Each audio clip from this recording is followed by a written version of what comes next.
just don't think they're going to blitz, and then all of a sudden they're hitting your quarterback.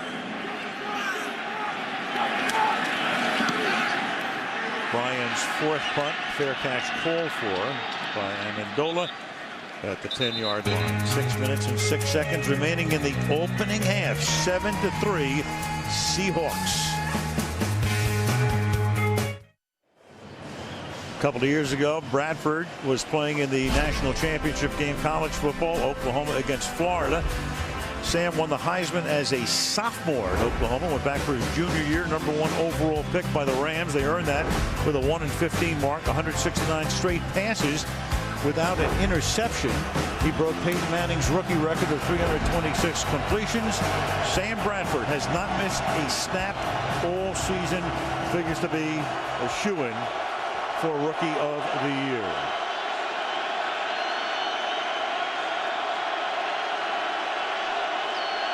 He begins from his own 10-yard line.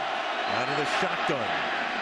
Swing it out to Keith Tunston, the backup back, #3 back, a rookie out of Oklahoma State. Meanwhile, Bradford's had a lot of passes knocked down tonight. Yeah, he sure has. They haven't necessarily gotten a lot of pressure on him, but when guys are getting blocked, they're getting their hands up. And obviously this is just as effective. You know, when you start getting inside the mind of the quarterback, that what the heck is going on out there, because you're not trained to look at anybody in front of you. You're looking down the field. 2nd down and 4 from the 16-yard line. Jackson cuts it back. And then in a violent collision gets taken down at the 19-yard line. 3rd down and 1. And this is what the Rams have done really well this entire season. They've converted 87.5% of their 3rd and 4th and 1s, which is the best in the NFL. Tonight, just 1 for 2. You remember they tried that one to Mike Carney, and that one didn't work.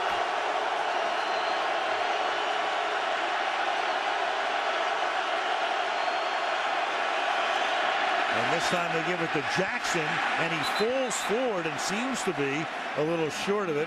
Brandon Meadbane comes in and is able to get into the backfield, and the Seahawks are pretty sure that they have held him. I think they're right. You know, they're doing that same sort of reverse out,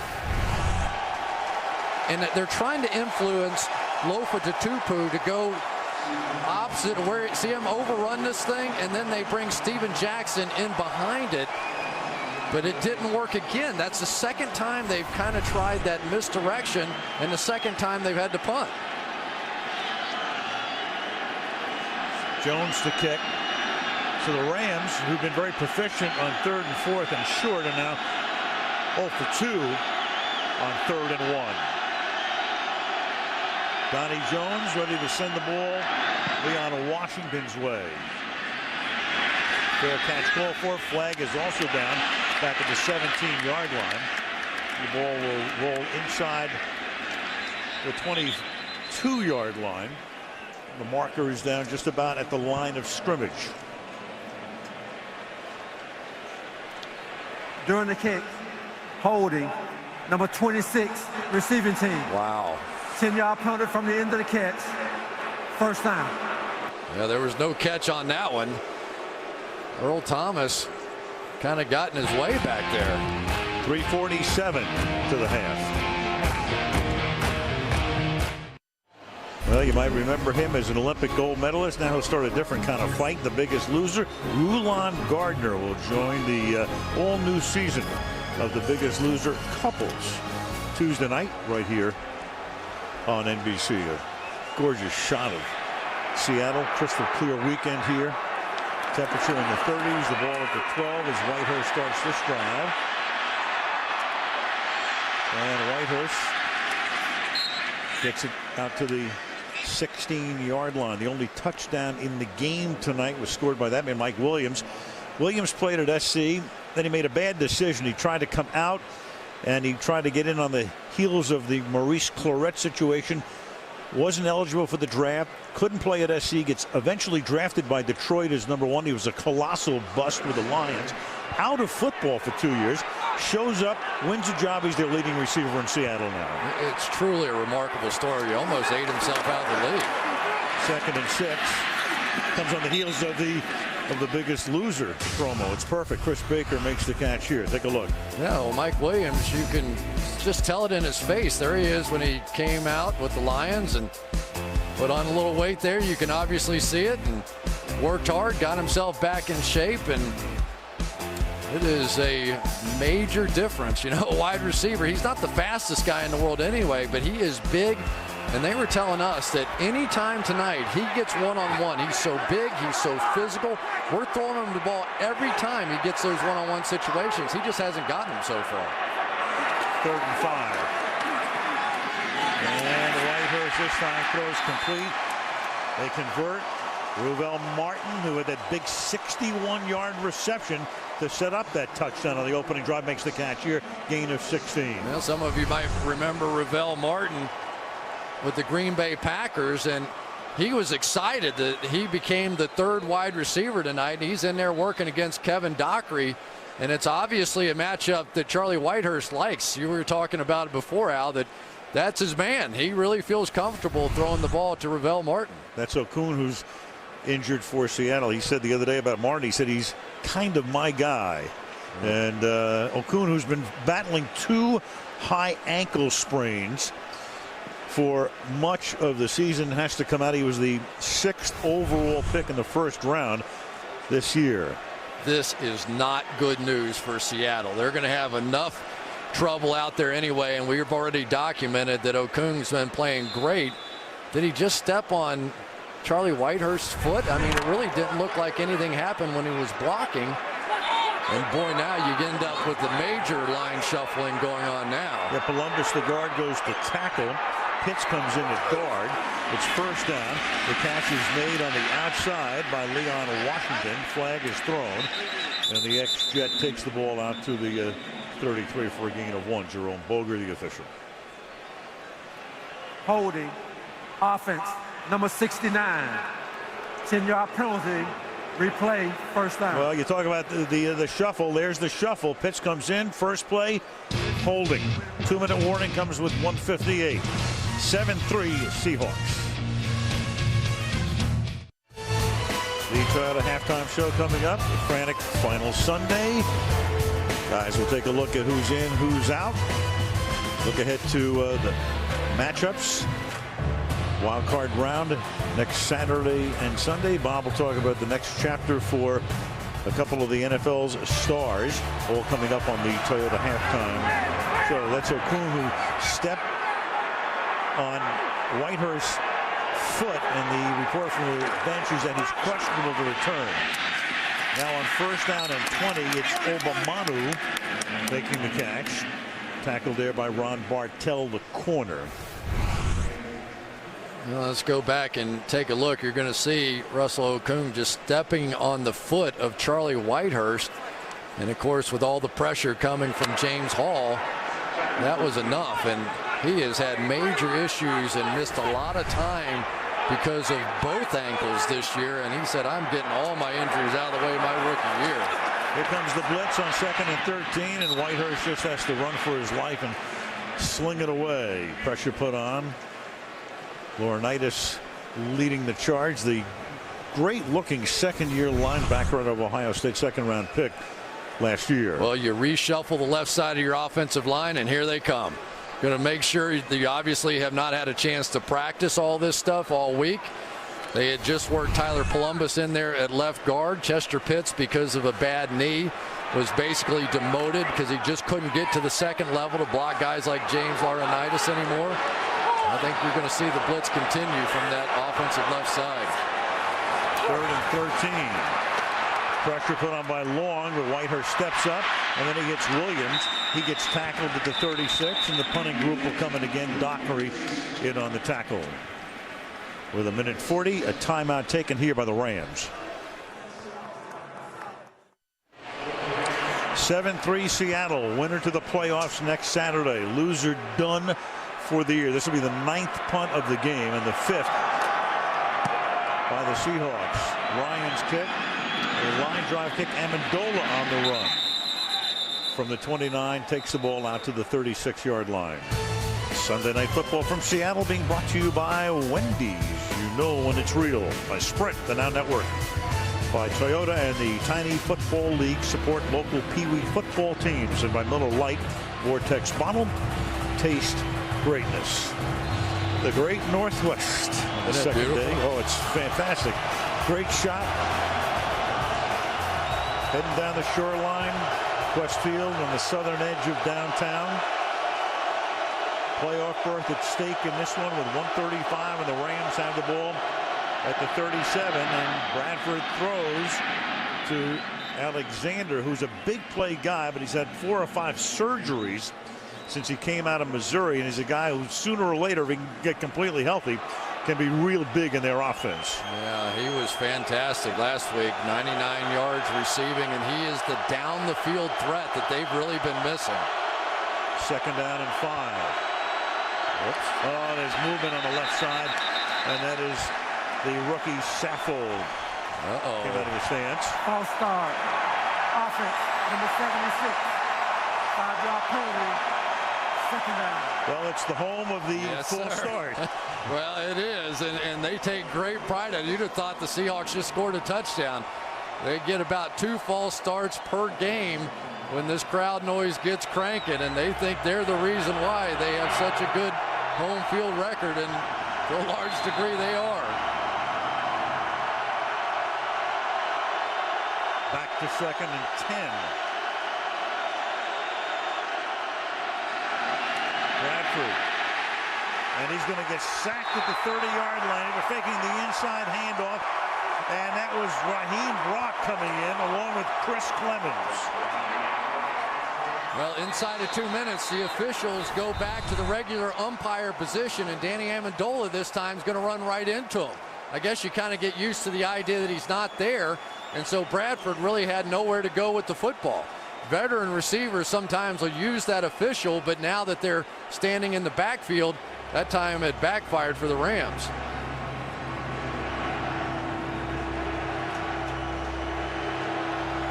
Brock with a nice little inside move there as well. This is just setting up, isn't it, Al? This is going to be one of those old-fashioned sort of baseball scores, and maybe who makes the biggest mistake going down the stretch. Should go right down to the end. Meanwhile, before 3rd and 16, Seattle took that timeout. They're down to 1. They want to conserve some time and get the ball back. 7-3 Seahawks. 51 seconds. 3rd and 16.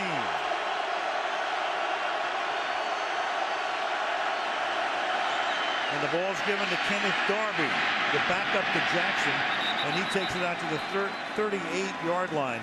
And pretty much, you know, when you look at the Rams, they played conservative all season. They do right here. Seattle just used a timeout. They're going to get the ball back without a timeout. Rams playing conservatively. Didn't want to make the big mistake that could have turned it into a 10-3 or a 14-3 game. Here's Jones. Washington collects it at the 15, and they back them up to about the 12-yard line. Well, after some of the issues that they had on the left side of the offensive line, the Seahawks make a little change at the end of that last drive, and they bring John Carlson over to block Chris Long as they slid the protection the other way. Now, if that is the answer the rest of the way, Chris Long is going to have a field day. Believe me, no offense to John Carlson, but he will not be blocking Chris Long one-on-one. And if you take Carlson and you make him a blocker, it takes away your second leading receiver. Meanwhile, Seattle took those timeouts, but Carroll figures, no, we have the ball too deep. We don't have any timeouts. Let's just go to the locker room with the lead. So both teams at the end wanted to make sure it remained a 4-point game. And it does. Winner to the playoffs. Loser is done for the year. We go to the half in Seattle with the Seahawks leading the Rams by a score of 7-3, with the only touchdown coming on the opening drive of the game. Coming up next, it's the Toyota halftime show. But first, these messages from your local NBC station.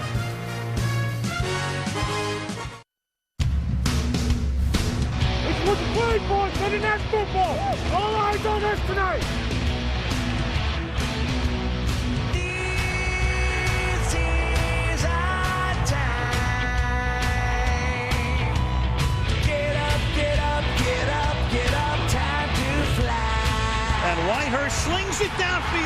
Running open was Ruvell Martin. He and Martin work extremely well together, don't they? Comes back the other way. Touchdown, Mike Williams. What a long, strange ride it has been for him.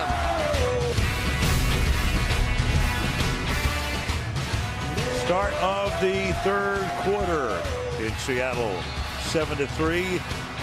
The Seahawks on top. Keep your head in the game with NFL Mobile, courtesy of Verizon, the official wireless service provider of the NFL. Al Michaels, Chris Collinsworth, Andrea Kramer. Final game, final half of the regular season. The winner hosts the New Orleans Saints next Saturday. The loser doesn't play again until, well, who knows when. Sometime next season, you hope. St. Louis to get the ball as we start the third quarter. 3-yard line. Amendola. Coverage is good. He gets taken down up at the 19-yard line. Let's go down on the field, checking with Andrea Kramer. Andrea. Well, Al, Pete Carroll called Charlie Whitehurst's performance solid, and he would not even entertain a scenario in which Matt Hasselbeck would come in. Now, as for an update on left tackle Russell Okung, he aggravated his left ankle. He was the last guy out of the locker room. Pete Carroll said he's not sure if he's going to go.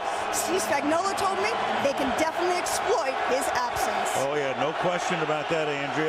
Whitehurst, meanwhile, has been pretty solid. 15-20, 145. And the one touchdown pass.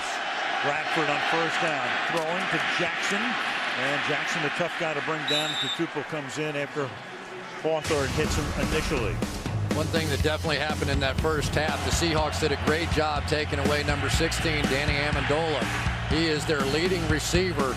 And effectively tonight, they either double-teamed him or waited for him on those shallow crossing routes that he loves, either in man coverage or occasionally in zones where they'll let him go and just pick him up across the way. But somebody has been waiting on Amendola all night long. Leading receiver coming in with 83, but he averages only 8.2 yards per reception. As Chris says, a lot of those shallow crosses and a lot of those passes underneath, and that's why Bradford has stayed away from turnovers this season for the most part. Robinson makes the catch here, and it will be third down, upcoming 3rd and 2. Well, here we go. Roger Saffold, who's been doing a great job all night. We really have not talked very much at all about Chris Clemens, the leading pass rusher, and that was an empty backfield. Just wonder now, are the Rams going to begin to spread it out a little bit the way they did a week ago? They can, as long as they get that kind of protection. 3rd and 2 out of the gun with Darby flanking Bradford.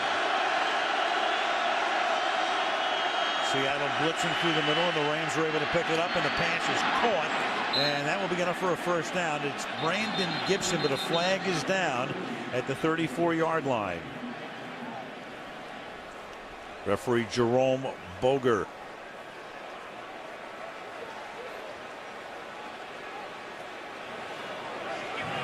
Personal foul. Defense, number 91. Blow to the head of the receiver. 15-yard penalty. Automatic first down. Well, they had picked up the first down to begin with, and then 15 more because of Chris Clemens with a blow to the head. First of all, the protection was tremendous, which is what allowed Bradford to get it out of there. He saw the inside blitz. Let's see if we can get Clemens. Well, helmet to helmet, going after him. Now, the rules are just like you're hitting a quarterback. You cannot do that, and sometimes these guys in the league, they're hard-headed. They want to get their shots. Clemens not used to being in coverage. From the 45-yard line.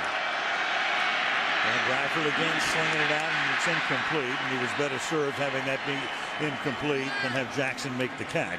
Lawyer Malloy with the coverage. It'll be 2nd down and 10. Lawyer Malloy, so many great years with the New England Patriots, also played with Buffalo. And as I said before, you go back to New England.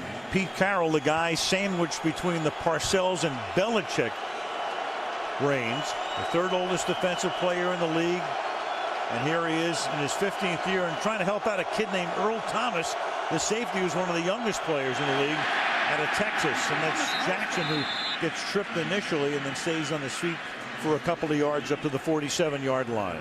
Yeah, it was interesting talking to Earl Thomas about Lawyer Milloy, and we said, well, describe him. What kind of guy is he? And he said, well, he's a little grumpy.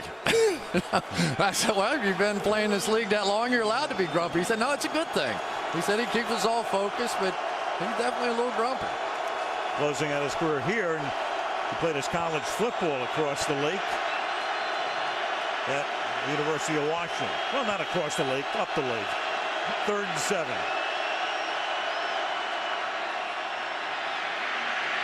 And Bradford throws, and the pass is incomplete, intended for Amendola. Coverage on the play was good, and it will be 4th down. Well, they've used a little bit of everybody on Amendola so far. This time they come with Walter Thurman, the rookie, on the outside, and Bradford wanting to make a perfect throw. You get in one of these kind of games, Al, you start being a little more cautious with those throws. You don't want to throw that big interception that can turn it around.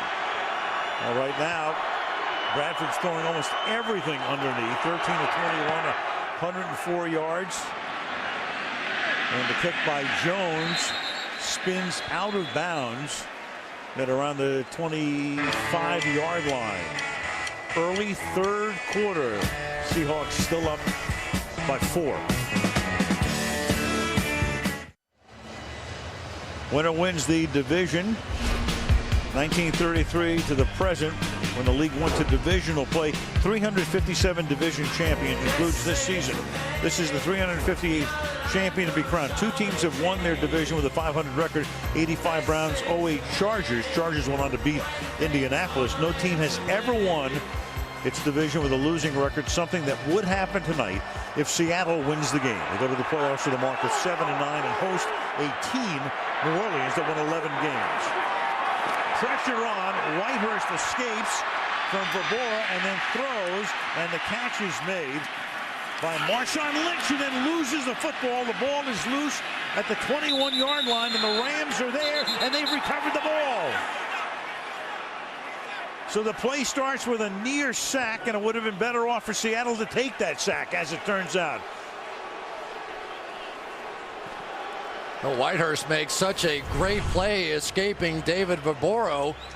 But then here it is. You see it so many times in this league. Guys don't try to tackle you. They don't want you on the ground. They want to stand you up so they can strip it out. And that looked like Ron Bartell that got it out of there. He did. Bartell created it. Laurinaitis recovered it. And the ball is at the 21-yard line. And there it is, the big mistake we were talking about, and what has sort of haunted the Seahawks team. Defensively, they've been great. They're going to have to be really good now. First turnover of the game. Fumble by Lynch. Bradford trying to capitalize from the 21-yard line, and they give it to Jackson. And they start conservatively, and Jackson gets them 5 yards to the 16. It'll be 2nd and 5. Yep. Well, we've talked about Lofa Tatupu inside, the Pro Bowler, playing on a bad knee this year.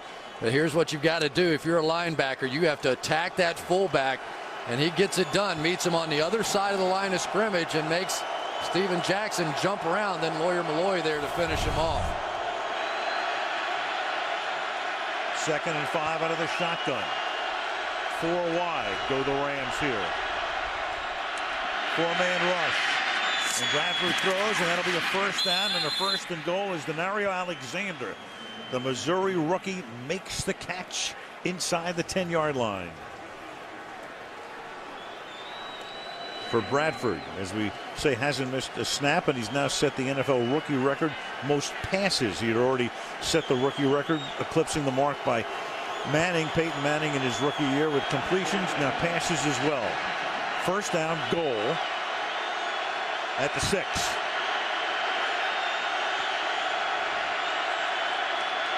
Toss to Jackson. With blocking in front. Flag. He takes it to the 1-yard line. And a nice little convoy set up. There's going to be a hold here. Holding. Offense, number 19. 10-yard penalty. Replay, 1st down. That's the wideout, LaRon Robinson. Oh. Yeah, basically they bring both receivers down inside on crackback blocks. This one comes in, and watch Lawyer Malloy. See if you think he does a little bit of acting here. Lawyer Malloy is a big, strong guy. He's going to make sure the official knew exactly what he thought was a hold. Veteran play. Yep. Best supporting actor.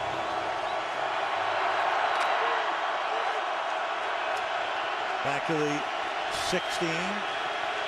Still first down, first and goal.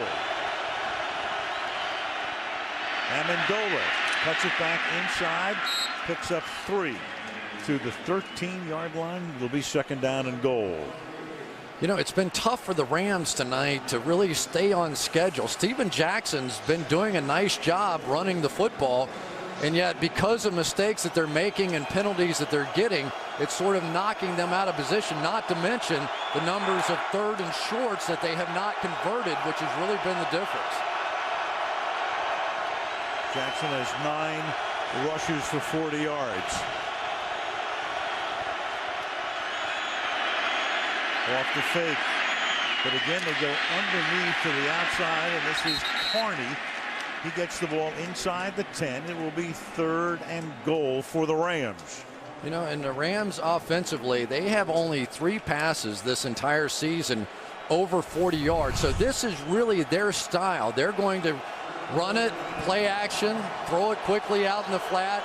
They have protected Sam Bradford this year, and they don't put him in real difficult situations, although you can't get a lot more difficult than he's about to face now. From the shotgun with 4 wide.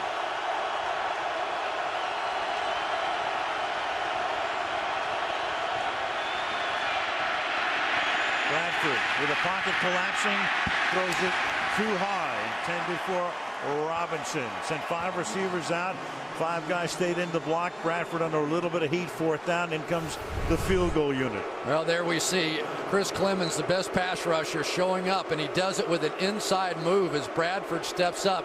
One thing Bradford will learn as he plays more is that when you go to that empty backfield, you hit that back foot and you got to throw it. There's no time for stepping up and holding on and looking around. Josh Brown, former Seahawk, 27-yard field goal attempt. Jones to put it down, and we've got a 1-point ball game. 8:59 left in the third. Seattle 7 and St. Louis 6. This month, the world's next superhero, not in theaters because the series premiere of The Cape comes to television, and you'll see it next Sunday night here on NBC. No Sunday night football next Sunday night. The Cape. Seattle, home of Paul Allen, who made his fortune with Bill Gates at Microsoft. The chairman of the Seahawks, owns the Portland Trail Blazers of the NBA, looking on, along with about 65,000 fans, and run back by Leon Washington. Set Seattle up at the 24-yard line. Bill Meredith line about Otis Sinstrup, the University of Mars.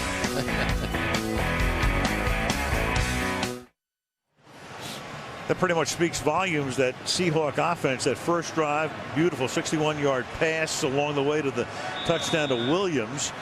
And since then, almost nothing. Jeremy Bates, who used to be at Denver under Mike Shanahan, then went to USC and was brought up here when Pete Carroll took the coaching job as the offensive coordinator.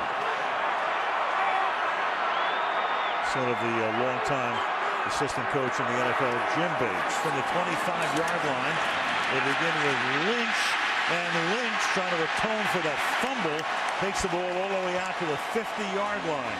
So the Seahawks finally produce something on the ground. 24 yards for Marshawn.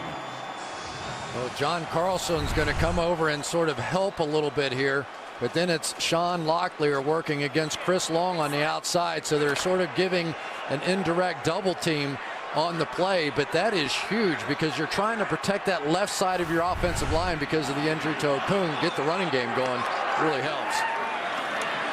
Now Whitehurst, and he'll get taken down at the 50-yard line, so he avoids the sack. That's a 1-yard gain.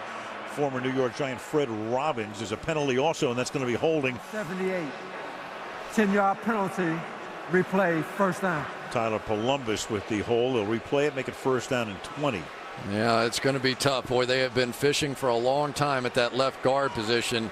And really, to make matters worse, Okung didn't look very good on that one either. So, you know, this may well play out to where the Seahawks are going to have to struggle and screen and draw and run the ball and do the best they can. The other thing that we've been noticing a little bit, Charlie Whitehurst has a way of letting that ball get a little bit away from his body and not always hold it with two hands.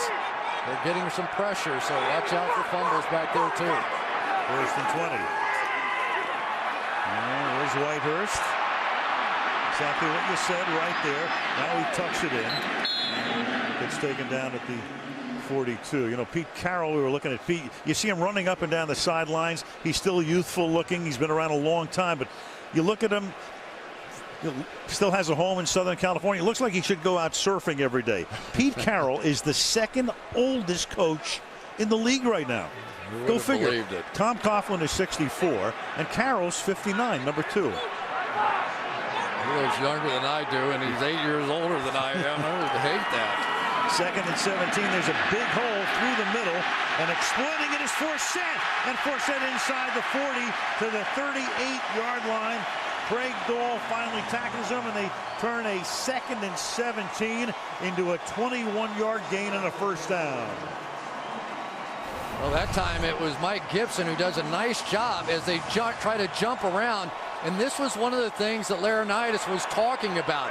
He said sometimes Justin Forsett is so small you can lose him in the backfield, and when he comes cutting out of the backside, you just can't find him. And that time there was a huge hole backside. Lynch back in as the running back from the 37. Marshawn Lynch. And he gets rushed by Laurinaitis after a gain of a couple. Well, this drive is just what the doctor ordered for the Seattle Seahawks, because you're thinking, okay, this is not a good running football team. You've got Spagnuolo, who smells the weakness on the left side. He wants to dial up some blitzes, go hit the young quarterback. Now you're turning around and running the football and running it effectively. So the graphic there with Pitts, the head injury, and he won't return along the offensive front. Now Forsett will take the ball to the 31-yard line. It's going to set up a pretty big play here at this point in the third quarter, because you're going to have a 3rd down and 4 now. Well, and you're right on that position where you're in field goal range, so you don't want to sack, you don't want anything negative. And Charlie Whitehurst tonight, some of his biggest plays have been when he's been running the ball or moving out of the pocket. Let's see what they have dialed up here. 5.5 to go in the quarter. 6 defensive backs for the Rams. They put the pressure on the blitz, and the pass is caught, and that'll be a first down for Mike Williams. Needed 4, got 5, first down of the 26. I'll tell you, Justin Forsett's not a big guy, but watch this block. He's going to come across the formation and give Whitehurst just enough time as he escapes out to the right. And there's that man again, Mike Williams. They told us that every time he gets one-on-one, we're getting him the football. Our quarterbacks love him. He's big, he's strong. What a remarkable turnaround season it has been for him. Rams come again. The blitz is picked up on first down, and the pass is incomplete. Intended for Williams, covered by Bradley Fletcher. Well, there it was again, just one-on-one, and really that's a ball that I think Charlie Whitehurst would like to have back. You've got a huge size advantage against Fletcher on the outside. Just throw a jump ball. Just give him a chance. Okung on the outside, and that time they go with that zone drop. James Hall's going to drop out of there. Really a blown opportunity for the Seahawks on that one.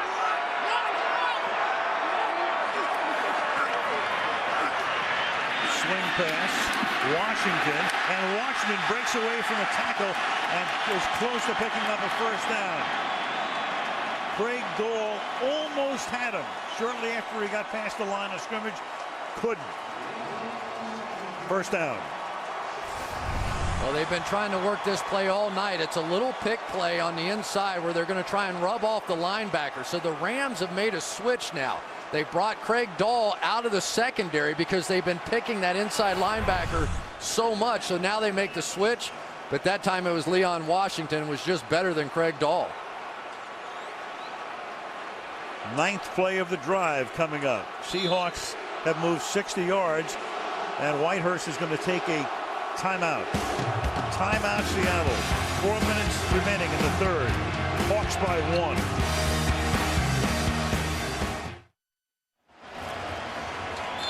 Chris Long, Howie's son. Second overall choice in the draft. Back in 08, that defense trying to stiffen here after the timeout. First down from the 15. And Whitehurst will throw it to the corner of the end zone, and the pass is incomplete. Williams turns around, looks for a flag. No chance. Bartell with good coverage. Well, that looked pretty close to interference on the outside, but I think this is more Mike Williams' fault here. He goes immediately to the sideline. He doesn't give himself any room to sort of fade away from that throw. If he presses that hard inside against Bartell and tries to get more straight up the field, he's going to be able to fade to that ball. And Charlie's saying, come on, man, give me a little room to throw it out there. Second down and 10. Lynch to the 13-yard line. Laurinaitis makes the tackle. Third down and 8. Well, that time looked like James Laurinaitis ended up getting blocked on the play, but he didn't get knocked off his feet, which is really the key thing. Good job by Spencer getting out on him, but he stays on his feet and is there to finish that one off. And now this is a monster play in the game right here.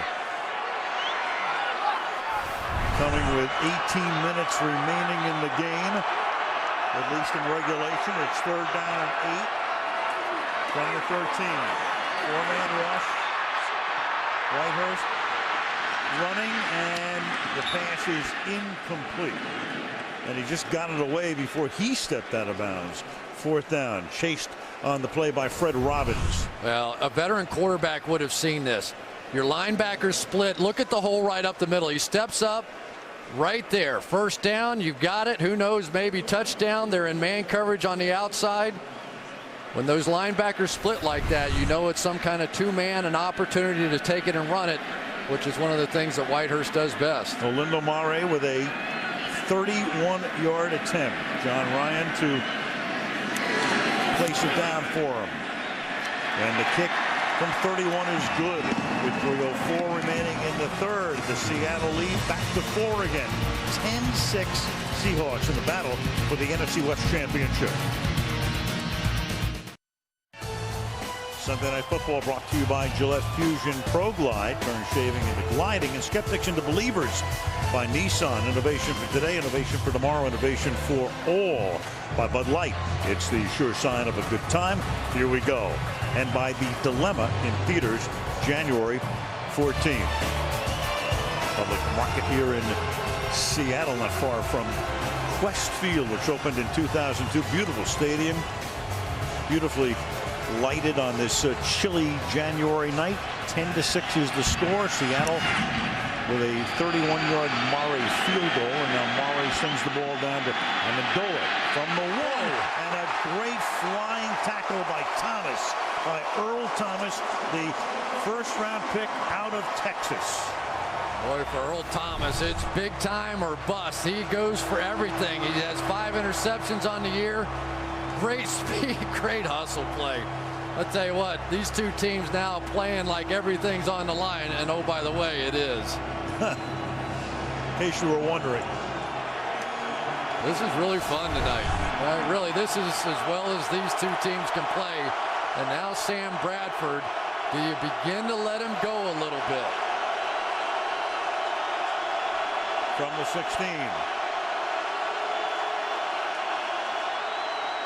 And the swing pass to Amendola up to the 22. Well, when you're the #1 pick, you become a multimillionaire overnight. So I asked Bradford last night, I said, what about your money? What's your biggest expenditure so far? I really still haven't bought anything big. I haven't bought a house. I haven't bought a car. I would say my ping pong table is probably the biggest purchase I've made. It's a pretty good ping pong table. I'll bet it is. 2nd down and 4. As Bradford throws, and then Jackson can't make the catch. Started to turn around. He was covered by Babineau. 3rd down and 4. I think one of the reasons he hasn't been able to spend any money, he was telling us last night, I can't believe how much time I have to put into this job. Yeah, it's nonstop, and he really needs his guys to make all those plays. Al, does it seem a little strange that we haven't seen Bradford throw down the field at all? At some point you have to do it, don't you? I mean, everything has been so short here tonight. And yes, there are 2 deep safeties, and it's tough, but they're really starting to attack this line of scrimmage with these receivers. 3rd down and 4.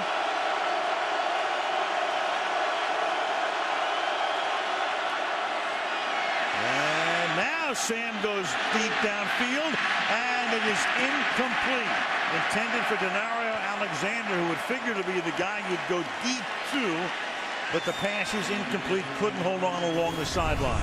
Well, it's one of the few times that we've seen a single safety, and they're going against Kelly Jennings, who is not a big guy at all, and that's just a ball that you've got to make right there. Denario Alexander, he's their big play threat. They've got the safety in the middle of the field, perfect throw, and he doesn't make the play. Donnie Jones, who's averaging 43 yards per punt on his 5 efforts tonight. Washington calls for the fair catch at the 39-yard line. So next Saturday, the playoffs begin. Wildcard Saturday, both games here on NBC. Saints against the winner of this game early, and then the night game will be in Indianapolis for the Jets against the Colts. Football night, 4 o'clock Eastern, 1 o'clock Pacific. NFC is going to be Green Bay at Philadelphia Sunday on Fox at 4:30. Atlanta and Chicago get the byes. And in the AFC, it'll be Baltimore, Kansas City. CBS has that game early on Sunday, 1 o'clock Eastern time. And New England and Pittsburgh with the byes on the AFC side. The Jets weren't quite good enough for Indy a year ago, but they are better. Yep. Next Saturday night. And that is Washington, who comes off a badly broken leg when he was with the Jets, and Seattle takes a chance on signing him, and he's been great in their return game for them. Well, here's the big guy. You've got to keep your eye on him. How's he moving? How's he driving?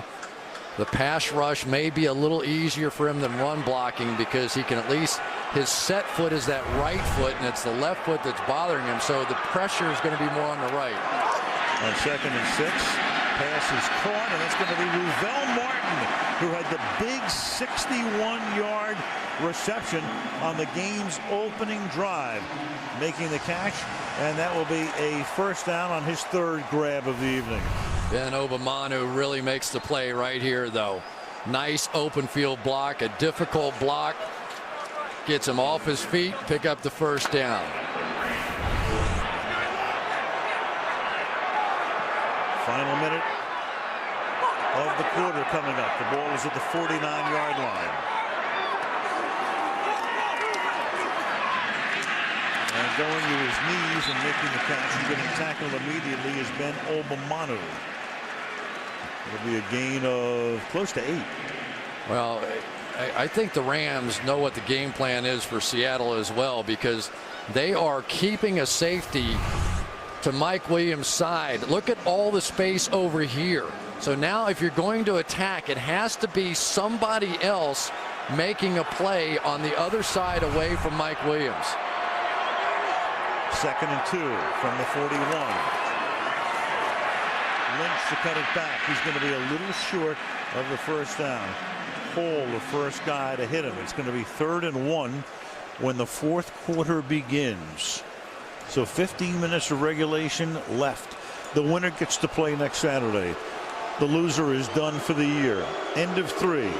Seattle 10. St. Louis 6 in the battle for the NFC West Championship. And Sunday Night Football continues after these messages.